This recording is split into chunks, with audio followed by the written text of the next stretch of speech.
ಸರ್ಕಾರದ ನಿರ್ಲಕ್ಷ್ಯಕ್ಕೆ ದಯಾನಂದ್ ಬಲಿಯಾಗಿದ್ದಾರೆ. ಹಾಸನದಲ್ಲಿ ಮಾಜಿ ಸಚಿವ ಎಚ್ ಡಿ ರೇವಣ್ಣ ಹೇಳಿಕೆಯನ್ನ ಕೊಟ್ಟಿದ್ದಾರೆ.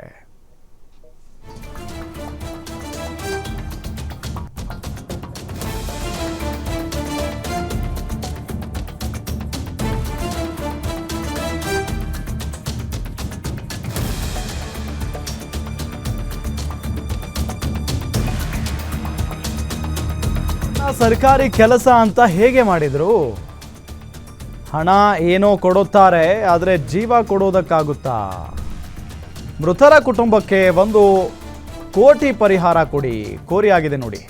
ಸರ್ಕಾರ 50 lakh, RCB 25 lakh, KCA 25 lakh, KSCA ಅದು. ಹಾಸನದಲ್ಲಿ ಮಾಜಿ ಸಚಿವ ಎಚ್ ಡಿ ರೇವಣ್ಣ ಹೇಳಿಕೆಯನ್ನು ಕೊಟ್ಟಿರೋದು. ಸರ್ಕಾರದ ನಿರ್ಲಕ್ಷ್ಯಕ್ಕೆ ದಯಾನಂದ್ ಬಲಿಯಾಗಿದ್ದಾರೆ.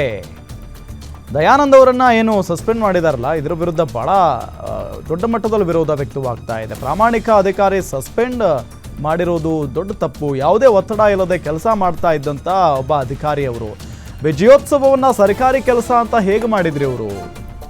ಹಣ ಏನೋ ಕೊಡ್ತಾರೆ, ಆದರೆ ಜೀವ ಕೊಡೋದಕ್ಕಾಗುತ್ತಾ? ಎಕ್ಸಾಕ್ಟ್ಲಿ. ಮೃತರ ಕುಟುಂಬಕ್ಕೆ 1 ಕೋಟಿ ಪರಿಹಾರ ಕೊಡಿ. ಸರ್ಕಾರ 50 ಲಕ್ಷ, RCB 25 ಲಕ್ಷ, KSCA 25 ಲಕ್ಷ ಪರಿಹಾರ ಕೊಡಿ.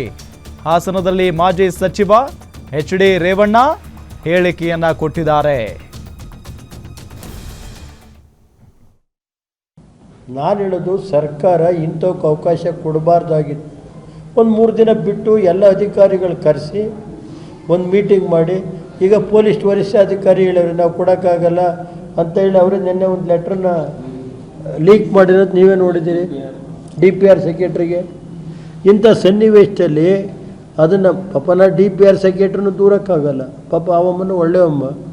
ನಾನು ಹೇಳೋದು ಏನಾಗಿತ್ತು ಅಂದರೆ, ಸರ್ಕಾರ ಇದನ್ನು ತೀರ್ಮಾನ ಮಾಡಬೇಕಾಯಿತು.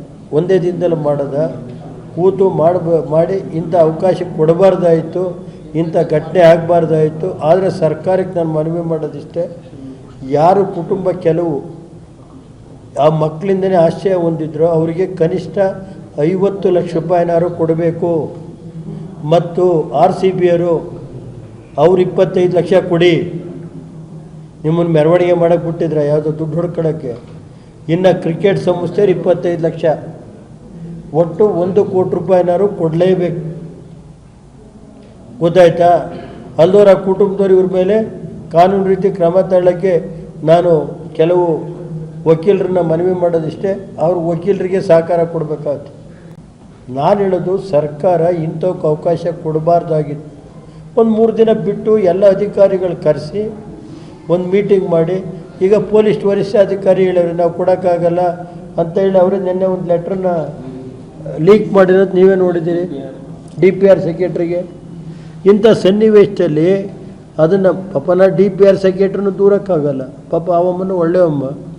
ನಾನು ಹೇಳೋದು ಏನಾಗಿತ್ತು ಅಂದರೆ, ಸರ್ಕಾರ ಇದನ್ನು ತೀರ್ಮಾನ ಮಾಡಬೇಕಾಯಿತು.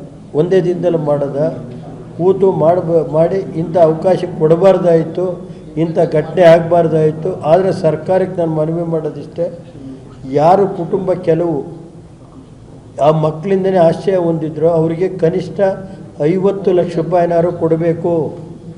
ಮತ್ತು RCB ಅವರು ಅವ್ರು 25 ಲಕ್ಷ ಕೊಡಿ. ನಿಮ್ಮನ್ನು ಮೆರವಣಿಗೆ ಮಾಡೋಕ್ಕೆ ಬಿಟ್ಟಿದ್ರೆ ಯಾವುದೋ ದುಡ್ಡು ಹೊಡ್ಕೊಳ್ಳೋಕ್ಕೆ.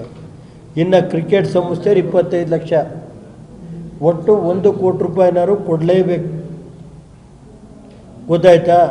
ಅಲ್ಲದವ್ರ ಕುಟುಂಬದವ್ರು ಇವ್ರ ಮೇಲೆ ಕಾನೂನು ರೀತಿ ಕ್ರಮ ತಗೊಳ್ಳೋಕ್ಕೆ ನಾನು ಕೆಲವು ವಕೀಲರನ್ನ ಮನವಿ ಮಾಡೋದಿಷ್ಟೇ, ಅವ್ರ ವಕೀಲರಿಗೆ ಸಹಕಾರ ಕೊಡಬೇಕಾಗುತ್ತೆ.